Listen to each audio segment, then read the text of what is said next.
En stage, nous sommes étudiantes d'école Kaizen Schools. Nous avons un poème intitulé La belle vie par Marie Lycée. Sur la classe, à toi, à 9H.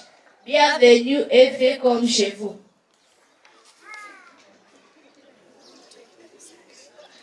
Un ami qui nous sourit, des paroles qui nous aiment énormément. Une sœur qui a une très grande cour, un frère qui nous emmène près de la mer.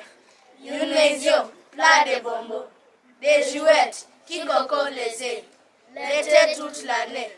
Je vous dis que ça c'est la belle vie. Merci.